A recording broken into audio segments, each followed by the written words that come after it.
යාළුවනේ අද මම යන්නේ ෆ්‍රයිඩ් රයිස් ලෝකෙට. අම්මෝ මේක නම් පිස්සු හැදෙන ලෝකයක්. මේ තමයි ඔයාලා රස කර කන රයිස් හදන්න ගන්න තෙල් ගංගාව. මේ තෙලේ හින්දා තමයි ඔයත් බඩ තඩියෙක් වගේ කොලෙස්ටරෝල් හදාගෙන ඉන්නේ.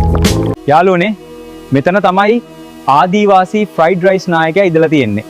දැන් නම් මෑන් බුරියානි එක සටනකට ගිහින් ඉන්නේ. මේව අලුත් කඩේ රයිස් වගේ නෙවෙයි. පට්ට රසක් තියෙන්නේ. මේ ලෝකෙට රයිස් පදම හොදට අල්ලලා ගිහින් තියෙනවා. මේ තියෙන්නේ අපේ කුරුම්බ ගස් වගේ. මේ ලෝකේ තියෙන ෆ්‍රයිඩ් රයිස් ගසක්. මේක නම් පිස්සු ලෝකයක්. ලැම්බෝගිනි වගේද මේ ලෝකේ තියෙන ෆ්‍රයිඩ් රයිස් කාර්. පෙට්‍රල් වෙනුවට පොල් තෙල් ගහන්නේ. යන ගමන් බඩගින්නක් හැදුනොත් කාර් එක කන්නත් පුළුවන්. අයියෝ මේකේ බ්‍රේක් වැඩ කරන්නේ නැහනේ. මං ඉවරයි අද. වැටුණා කියලා නේද හිතුවේ ඔයාලා?